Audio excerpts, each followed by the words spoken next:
So what I want to do is use, and all we're going to do is just give him an idea of what's expected of him.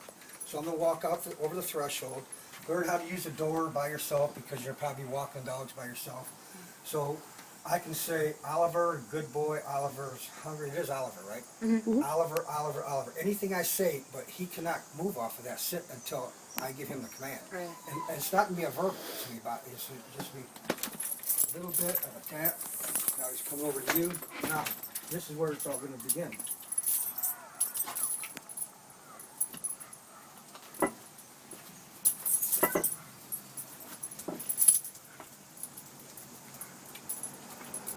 Smelling all the dogs.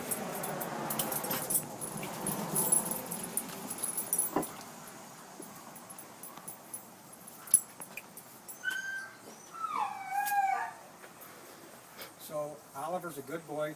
Now if I can do this for 15 or 20 seconds, all you need to do is for 5 to 10 seconds in increments, and then he's got it, he gets it. You don't have to overuse the word. You use the word, a command, use it once, and no more than once. As soon as he comes down, like a bullet, we're going to have him do the same thing. Now I'm not going to, once again, I'm not going to use any verbal commands. I'm not going to praise him. I'm not here to be his friend. I'm not here to challenge him or threaten. When he goes ahead of me, I redirect. What do you consider ahead of you? Like If his shoulder goes ahead of my knee, okay. he's scanning the area. He's disrespecting me. Okay. He's scanning the area. Now he's got focus. Mhm. Boom. As soon as he looks up at me, good dog.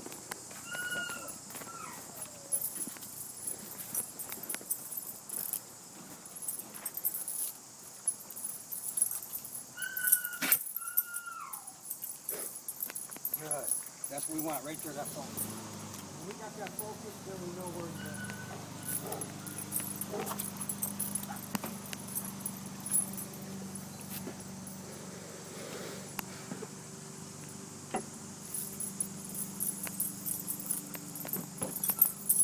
So, if he goes north, I go south. If his attention's on anything but me, I redirect. No harsh yanking crate, unless the dog's attacking me, another dog, or a person. And then they get...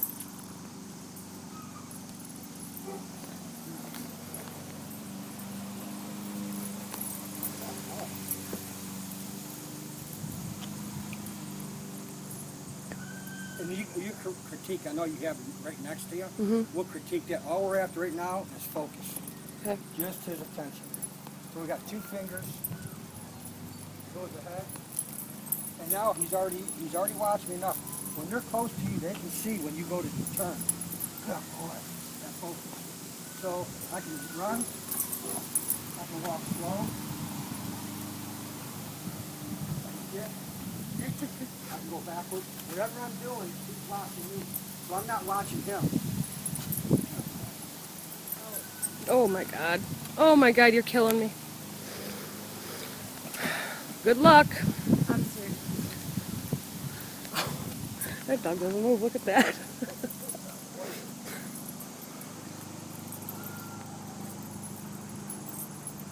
What? Focus, focus, focus. Yeah. If we have them thinking, then That's they're not crazy reacting. talk.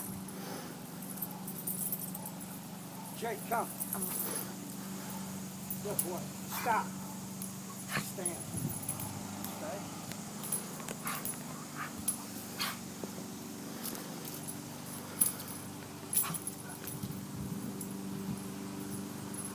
You can get the idea of who Jake is, what he is, just by his body posture. Jake!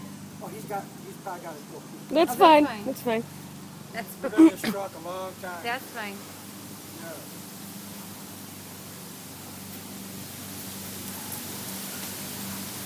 We're gonna check you out. Yes, I'll get him worked up too. Jake, come on. Stop. Jake, come. Stop. Stand. Stay. And now what we do, we're gonna work Oliver around. He's already smelled Jake in there. He's already seen his body posture. He's not threatening, he's not challenging. He's almost becoming Mm-hmm.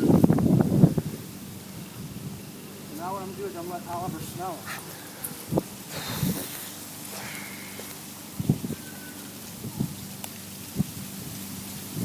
Now if there's an issue, I ain't got to worry about Jake. All I do is just walk back. Now we're going to have him walk by Jake instead of me being in the middle. He's not even disinterested. Jake, in the truck. Nope. Get in there. Go.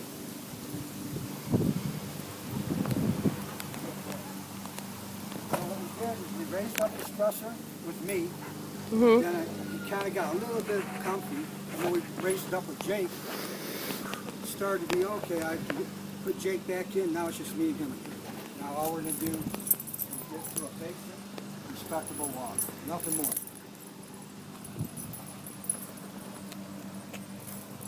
Anytime he goes ahead of you, opposed to saying his name or giving the command, redirect until he gets to a point to where he is watching you.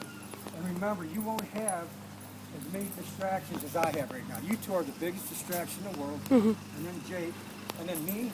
Where the hell is this guy's got my lead? So it'll be much better for you. What I like about the long leads is you can control. If you want it right here, you got it right there. You use a finger lock on it, boom, this leash isn't going nowhere. He goes to lunge after something, it's like the crack of a whip. And let him get up closer to the truck, and then he's going to feel the consequence of going after something that he ain't supposed to. If he chooses. That's the thing is that we Most never of the time he's him- like this. Like this. It's only with our dogs, really. Know where to get your dogs out too. No, But I'm not. I mean, that's to say we're going on a walk and another dog is charging the fence. He's of course going to react. Absolutely. But we've taken him to events where there's other dogs, and he'll sit there and. he's So fine. you just have to be very confident in what you're doing, And and be you got to be able to consistent. read other dogs. If there's a dog that's going to be reactive, then he's going to react. He's going to bring it to. He's going to bring it. So if you have a dog that's non-reactive, you got a lot better chance of him Sure. being more like this here. Opposed, because when we first started to see Jake, his body posture, I don't know if you noticed it, Yeah. he wanted something. Yeah. But then there's no reason. Jake wasn't threatening, none challenging. Right. That's his facial expression right there, whether there's a dog right next to him within inches trying to eat him, or if a dog is fearful. He's got trust in me. And that's what we got to have. The more trust your dog has in you, the less they react. The less they react, the less issues you're going to have with the pack. But if a dog, if there's any complicated or confusion about who the leader is, and there's a pecking order, Yeah. and then there's going to be a challenge here and there. Just him with Eliza. just coming in, him, and I'm just speculating at this, thinking that he's, not only is he in charge of what's going on, Yeah. he's to make the decision whether he needs to protect you or not. Yeah. Elijah might have just disrespected both of you. At that time, he took it upon himself to go show Elijah, give him a correction, don't ever do that again. And he shouldn't. He should be, when he's sitting there, Elijah comes in, if anything, he should look up at you and go, is it cool? Hey, if it's cool, it's cool. And that's exactly what you need. When you have a dog that starts to react, a reactive dog is not nowhere near, a reactive dog is more like a pest, a thinking dog is more like a pet. And when we start treating our dogs like kids with fur coats on, and treating a dog like a person, they treat us more like a dog. So we just have to be very conscious on what we're doing. Our emotions have to be very minimum, as emotionless as that tree. Our energy levels got to be low. Now Jake, I get Hearing all him this? out. He loves to slap box. He loves to play, get excited. But when he's working, his energy level has to be lower than the dog we're working with. So if 0's asleep, 10's off the hook. If Oliver's a 7, Jake's got to be a 6 or a 5. If he's a 4, Jake's got to be a 3. I mean, if he's a 1, Jake's got to look like he's on drugs. He can't even move. Because if he comes out of that truck bouncing at higher energy than him, he's disrespecting him in his own house, his own yard. That ain't going to happen. So he's going to take him out. This is my place. I'm going to put you in your place. So when he comes out, he's got to act just like he just did right then. He's got to look just like this here. And if a dog gets challenging, they laser eyes, he turns his head. He ain't got time for it. That's not his job. He used to be very well obedient. I really slacked off on that. He's respectable. Today I had dogs that were very aggressive, and we ended up walking all three of them together, but I had the two on the left, and Jake, I had walked by the truck and I called him out. Boom, he was over right on my right. So if I enforced him to be on my left all the time, I'd be correcting him for things that he shouldn't even get corrected for. Some days, and then I took a dog too and I got one of those two walkers. I have one. The dog that was freaked out, tied it to Jake, and then I was on the opposite side, and Jake calmed that dog down. So I use them for so many different things. One pity was fearful and aggressive of baseball hats. So after I got them to be somewhat friendly towards each other, I walked him down the street and I put the baseball hat on Jake's head and tied it to his choke chain. And the hat's flopping on his head and that dog's looking at him like. But a year and a half of the dog being reactive to that baseball hat, we got him laying down next to each other. I threw the hat between them, took the hat, kicked between that dog's paws. Nothing at all. So it's good to have your dog just a very trusting, very respectful part of your pack. So I'm just going to do this a couple more times to where I can get him to walk comfortably and confidently. Because he's going to end up going, what the hell, this guy don't know how to walk a dog. I better keep an eye on him. And that's what we want. There you go. Good boy. Good boy. Yeah, I love that. Good boy. So anytime they make eye contact with me,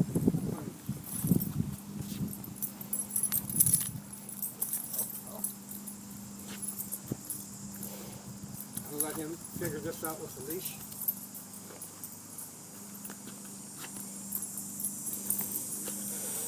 Dogs are very smart, and once they start walking with the leash, they won't get tied up. If they do, they'll untie themselves very quick. But right now, he's just very good boy. Good boy.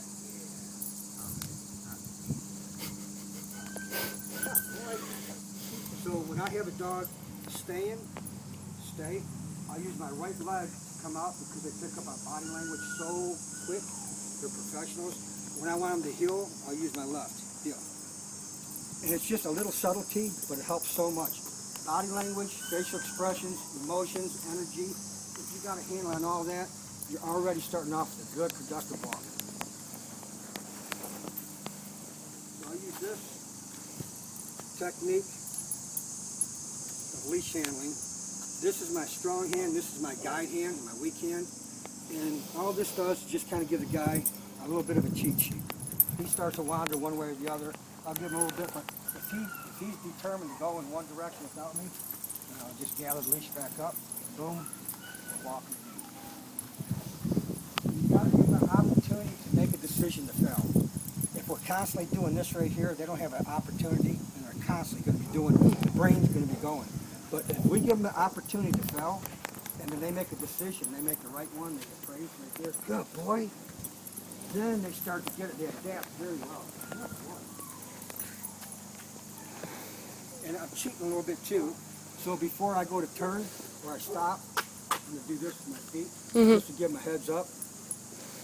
But before long, you won't have to do that at all. You can walk like you're on rice paper.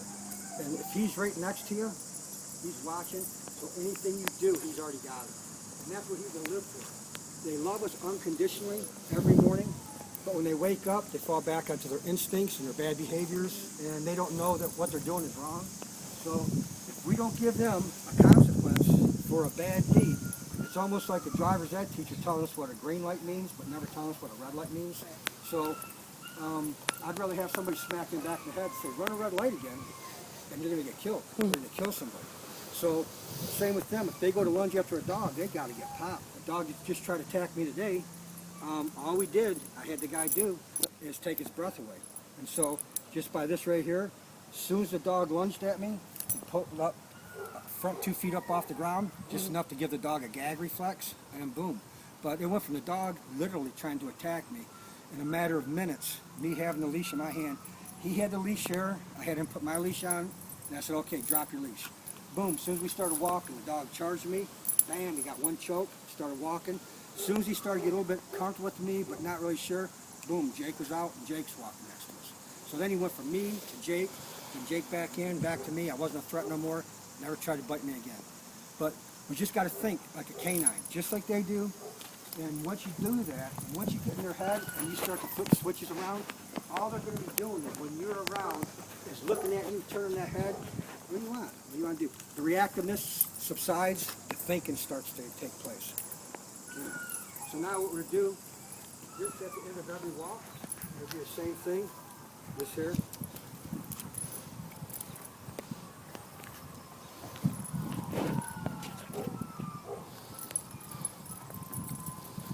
Right here's a sticky point. He's going to want to turn up there before me. So if you have a half hour to walk your dog, and in 15 minutes you only get 2 houses, and you turn around because you got 15 minutes to get back. He didn't earn a walk down the park.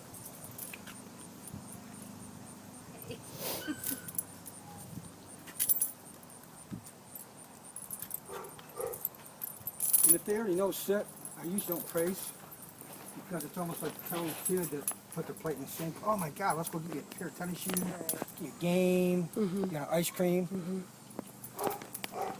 So when you stop, he should automatically sit. And whatever you do, when you have him in a sit, you don't want to pull on that leash at all. So if I tug on this leash, I'm setting him up to fail.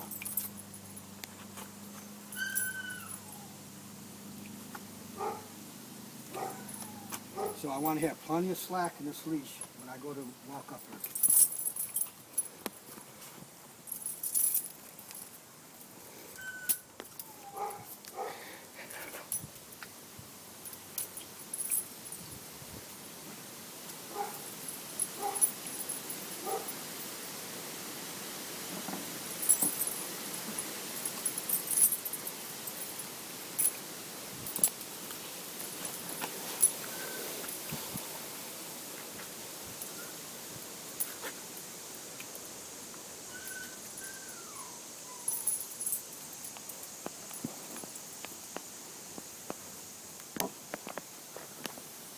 Oliver's a good boy. Oliver ain't really sure what he's doing right now, but he's just doing it. What we'll do is we'll critique this afterwards. We have a lot closer to that step right there. But right now, we just want him to understand. When he goes into a sit, it doesn't mean he can move from that until he's invited. As soon as he comes up here, boom, same thing. So this way, a lot of times the party's outside, but after a long walk, they want to come in, and then they want to get to another dog, or they want to drink.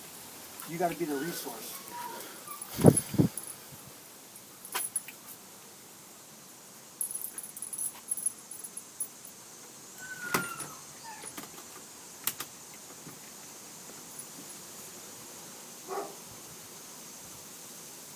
Good focus. Good. As soon as he comes in, same thing. More than likely what he's going to be doing when you come in is he's going to be pointing that way.